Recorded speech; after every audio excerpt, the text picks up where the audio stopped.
In a land where the sun seemed to rise with a golden promise, there existed a kingdom brimming with opulence, a place where wealth flowed like rivers and power stood as tall as the ancient mountains that cradled it. At the heart of this realm sat King Aravind, a ruler whose name echoed through every village and valley. His kingdom was a spectacle of grandeur, vast fields of golden grain, towering castles of marble and gold, and treasuries so full that even the king himself sometimes lost count of his riches. Aravind was no ordinary king.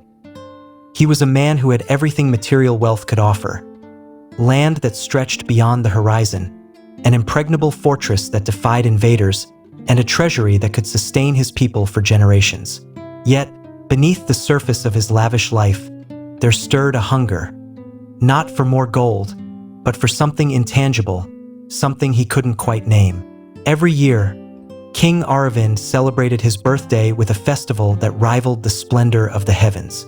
Picture this: a sprawling courtyard adorned with silken banners fluttering in the breeze, tables groaning under the weight of exotic fruits, roasted meats, and sweets that melted in the mouth. The air was filled with the laughter of children, the strum of lutes, and the rhythmic beat of drums. Every soul in the kingdom, farmers, merchants, nobles, and even the humblest shepherds, was invited. Gifts were distributed with a lavish hand: bags of grain for the poor, jewels for the wealthy, and trinkets for the children who danced in delight. The crowd roared with approval, chanting, "Long live King Aravind, the greatest ruler the world has ever seen." The king, seated on a throne encrusted with rubies and sapphires, basked in the adoration, his chest swelling with pride as the sun dipped low, casting a warm glow over the festivities. But Aravind's heart wasn't satisfied with mere applause. As the night deepened and the wine flowed, he rose to address his people, his voice booming with confidence. "My friends," he declared, "I possess more land than any man can measure. My fortress stands as a shield no enemy can breach. My wealth is so vast that I could give it away every day and still never run dry. And my strength? Why, the mightiest warriors tremble before me." The crowd erupted in cheers, their voices rising like a wave. But amid the clamor, a single figure emerged from the throng. A monk, clad in simple saffron robes, his head shaved, his eyes serene yet piercing. He carried no staff, no begging bowl, only an aura of quiet dignity that seemed to hush the revelry around him. The monk stepped forward, his gaze locking with the king's. "Your Majesty," he said, his voice soft but clear. "You speak with great bravado, but you have nothing. In truth, you are poorer than I am." A stunned silence fell over the courtyard. The king's smile vanished, replaced by a flush of anger that crept up his neck like wildfire.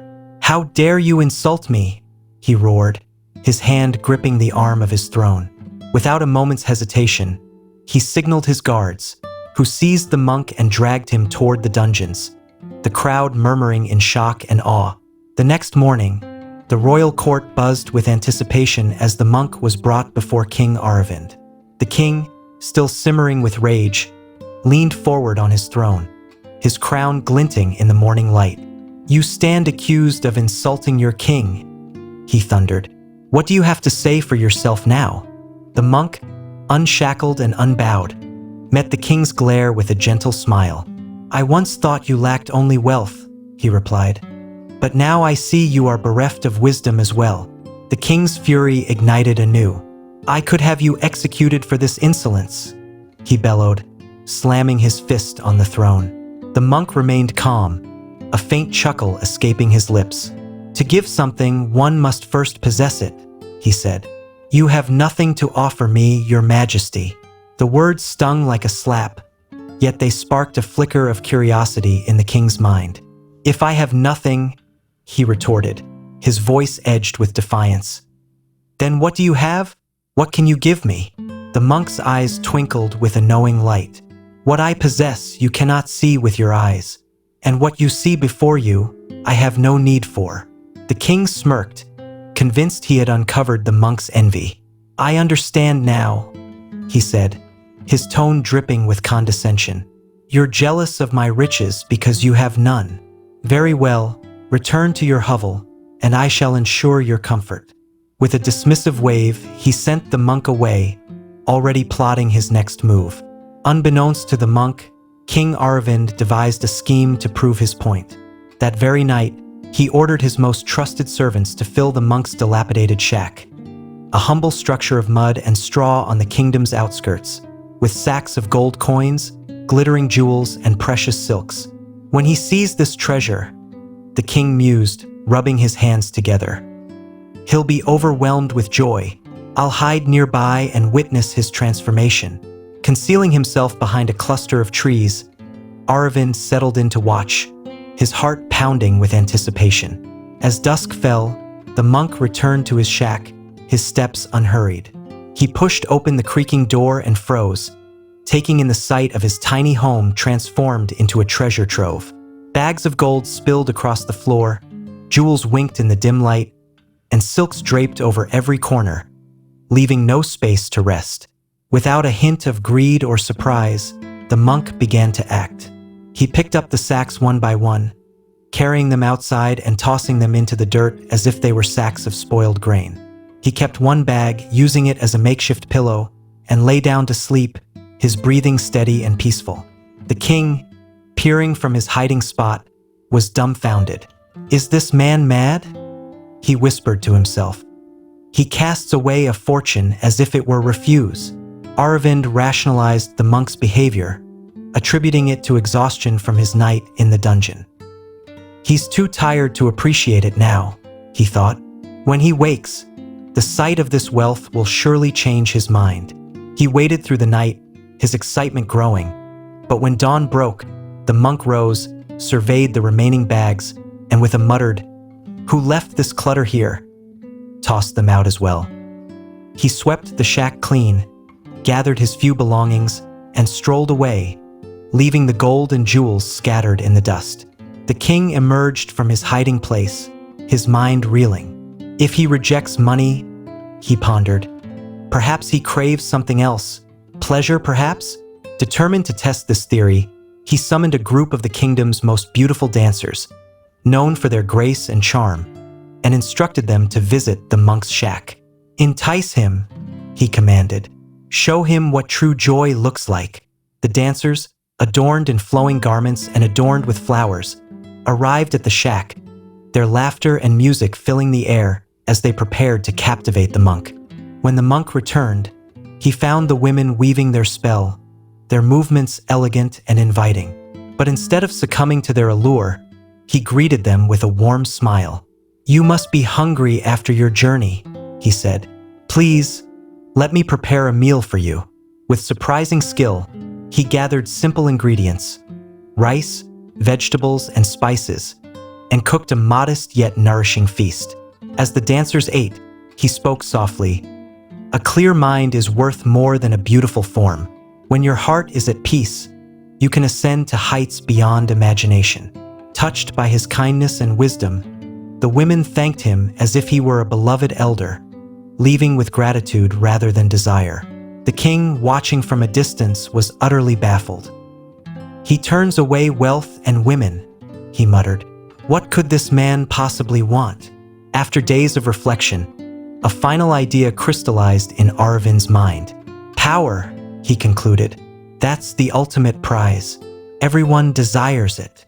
With this conviction, he decided to offer the monk the one thing he held dearest, his crown. Donning his most regal attire, he marched to the monk's shack, the weight of his decision heavy on his shoulders. Kneeling before the monk, he removed his crown, its jewels catching the sunlight, and placed it on the monk's head. From this day forward, he announced, "You are the king of this realm." The monk's laughter rang out, light and unrestrained. "You are so impoverished," he said, "that all you have left to give is this crown. If you part with it, what will remain of you?" The king's pride shattered like glass. "You fool!" he shouted, rising to his feet. "I've offered you wealth, pleasure, power, everything a man could desire, yet you spurn it all and dare to call me poor? You choose to live in squalor." His voice trembled with a mix of rage and confusion. The monk's laughter softened into a gentle smile, What you call the pinnacle of happiness, your majesty, is but a gilded cage of misery. Your lands, your gold, your power, they are not truly yours. Tomorrow they will belong to another, and the day after to someone else still. This endless cycle is why I call you poor. The king's anger faltered, replaced by a gnawing doubt. Then what do you want? He demanded. Shall I abandon my throne, don rags, and beg for scraps like you? Is that your notion of richness? The monk's expression grew tender, his voice a soothing balm. It is not wrong to possess wealth, power, or success, King Aravind. These are tools to wield with care. But when you live for them, when they become your masters, your life loses its meaning. You'll chase more, trampling others to hoard it, only to leave it all behind in the end. What you gain in such a pursuit is an illusion, a shadow that fades when you need it most. The king scoffed, his skepticism resurfacing. Only a man with nothing could speak such nonsense. Undeterred, the monk offered a challenge. Go to your father, who lies on his deathbed. Ask him what he has truly gained in his lifetime. The words struck Aravind like a thunderbolt. Without another word, he hurried back to the palace, his mind a whirlwind of thoughts. He found his father, the former king Vikramaditya, frail and pale, his once commanding presence reduced to a whisper on the wind. The old man's breath came in shallow gasps, his eyes clouded with the weight of years. Father, Aravind said, kneeling beside the bed, tell me, what have you gained in your life? The kingdom, the wealth, the fame, your son, me. What have you truly collected? Vikramaditya's lips trembled as he turned his gaze to his son. My boy, he rasped. When I was strong, when my hands could wield a sword and my voice could command armies, I believed I had everything. But now, as I face the end, I feel nothing but emptiness. All I've gathered is regret, greed that blinded me, schemes that betrayed my soul, cruelty that stained my hands. The people I called mine, the ones I loved, are gone. Even you, my son, cannot stay by my side forever. I was a fool, chasing shadows. Tears welled in Aravind's eyes as his father's words sank deep into his heart. The weight of realization pressed upon him, and he fled the palace, returning to the monk with a humility he had never known. You were right, he admitted, his voice breaking. I am poor. I have nothing of true value to give. But I want to be rich not with gold, but with meaning. I want to share that richness with my people. Tell me, how can I achieve this? The monk's face lit up with a serene smile. Take what you have, your wealth, your power, your influence, and use it wisely for the good of others. Rule with purpose, not pride. Do not seek praise. Let your actions inspire it. When your people begin to honor you for the lives you've touched, you'll know you've amassed a treasure that endures. Release your attachment to material things. Money, status, even your own body, for they are fleeting. What remains with you are your deeds, the good or ill you've sown. Carry those with you, and you will find true wealth. For the first time, the king felt a clarity that transcended his riches. He bowed low before the monk, offering his gratitude, and returned to his palace a changed man. From that day forward, Aravind's reign took on a new hue. He ceased flaunting his wealth or launching frivolous wars to expand his borders. Instead, he turned his focus to his people, ensuring no child went to bed hungry, no family lacked a roof, and no village suffered neglect. He built schools where children learned not just to read and write, but to dream of a better future. He established hospitals where the sick were healed, not turned away. His kingdom grew strong, not through fear, but through the bonds of care and community. Years passed, and one fateful day, a fierce battle erupted on the kingdom's borders. A neighboring tyrant sought to seize Arvind's lands, and though the king had sworn off unnecessary conflict, he could not stand idly by as his people were threatened. In the heat of the fray, he saw a young soldier fall, overwhelmed by the enemy's advance. Without hesitation, Aravind charged forward, shielding the boy with his own body. A spear pierced his side, and he crumpled to the ground, the battle raging around him. As his vision faded, a smile spread across his face. "Thank you, wise monk," he whispered, his voice weak but filled with peace. "My people weep for me, praise me, care for me. I came with nothing and I leave with nothing, but I have gained everything." The battlefield fell silent as his soldiers carried him back to the palace, their tears mingling with the dust. But just as death seemed to claim him, a figure appeared through the haze, the monk, his robes fluttering in the wind. With a gentle hand, he produced a small pouch from his satchel, revealing a strange, aromatic herb. He crushed it into a paste and pressed it to the king's wound, murmuring words lost to the wind. Miraculously, strength returned to Aravin's limbs, color to his cheeks. The wound closed as if by magic, and within hours, he stood once more, weak but alive. Overwhelmed with gratitude, the king resolved to thank the monk who had saved his life. He journeyed back to the shack, his heart light with hope. But when he arrived, the shack stood empty, its door swaying in the breeze. The monk was gone, vanished as mysteriously as he had appeared, leaving behind only the echo of his wisdom. The king searched the surrounding woods, called out into the silence, but found no trace. It was as if the monk had been a spirit, a guide sent to illuminate his path. Aravind returned to his palace, forever changed. He ruled with a newfound purpose, his days filled with acts of kindness and his nights with reflection. The kingdom flourished under his care, a testament to the lesson he had learned. True wealth lay not in what one owned, but in what one gave. As the years rolled on, the story of the king and the monk became a legend, whispered around campfires and taught to children, a tale of transformation that transcended time. But the story didn't end with Aravind's recovery. The monk's teachings lingered, offering a practical path to the inner peace he embodied. This path, known as Yoga Nidra, or mindful sleep, became a cornerstone of the king's later years, a practice he shared with his people to help them find the same clarity he had discovered. Yoga Nidra, an ancient technique rooted in the wisdom of the East, promised a deep, restorative sleep that awakened the mind and spirit. Aravind, now a wiser ruler, saw its value and sought to adapt it for his kingdom, blending it with the practical needs of his people. In the bustling towns of his realm, where merchants haggled and artisans crafted, sleep was often a luxury stolen between long hours of labor.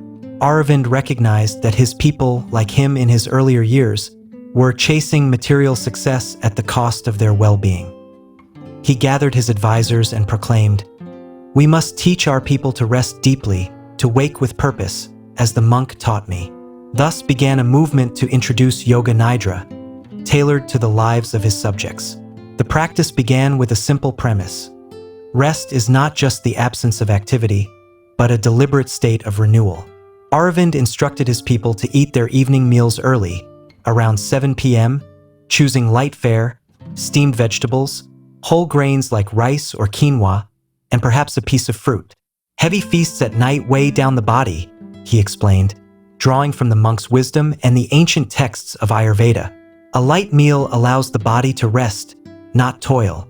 He encouraged families to gather after dinner, sharing stories or quiet moments rather than succumbing to the lure of late-night revelry or the flickering glow of oil lamps. From 7 to 9 p.m., the kingdom embraced a wind-down ritual. Homes grew quiet as people dimmed their lights, lit candles scented with lavender or sandalwood, and played soft melodies on flutes or harps. Aravind himself joined his people, often sitting with his family, teaching them to release the day's burdens. "Imagine your worries as leaves floating down a stream," he would say, his voice a gentle guide. "Let them drift away." This practice, he learned from the monk, cleared the mind, preparing it for the deep sleep to come. By 9 p.m., the kingdom settled into silence. Aravind taught his people to lie down, free from the distractions of scrolls or gossip, and set an intention for the night. "Tell yourself," he advised, "I will wake at dawn, refreshed and ready to serve." For those with faith, he suggested a prayer, "Guide me to rise with the light, that I may do good." This intention, he explained, was like a seed planted in the mind, guiding the body to awaken naturally. The results were profound. Within weeks, Reports flooded the palace. Farmers rose at 4 a.m. with energy to tend their fields. Merchants negotiated with clarity, and children studied with focus. Aravind himself experienced the shift, waking before the sun to meditate in his garden. His mind as clear as the monks had been. The practice, sustained for 21 days as the monk had implied, rewired their habits. Sleep, once a chaotic 8 or 10 hours filled with dreams and restlessness, shrank to 4 or 5 hours of profound rest. The people awoke not groggy, but invigorated, their days infused with a purpose that mirrored the king's transformation. Aravind expanded the practice, building meditation halls where his people could gather at dawn, spending an hour in silence or guided reflection. "This is the monk's gift," he told them. "In stillness, you find the strength to live for others." The halls became places of community, where nobles and peasants alike sat side by side, learning that true wealth was not measured in coins but in the peace within. As decades passed, King Aravind grew old, his hair turning silver, his hands marked by time. Yet his spirit remained youthful, his kingdom a beacon of harmony. On his deathbed, surrounded by his people, soldiers, farmers, children, he smiled, echoing his earlier words, "I came with nothing and I leave with nothing, but I have gained everything." The monk's lesson had taken root, a legacy that outlived him, passed down through generations as a tale of a king who found riches beyond gold. The story of Aravind and the monk endures, a narrative that invites reflection. It asks us to consider, what do we chase in life? Is it the fleeting shimmer of wealth, the fleeting thrill of power, or the enduring peace of a purposeful existence?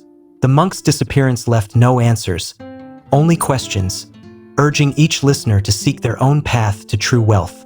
And perhaps, in the quiet of the night, as we lie down to rest, we too can hear the monk's whisper, guiding us toward a richer, more meaningful dawn.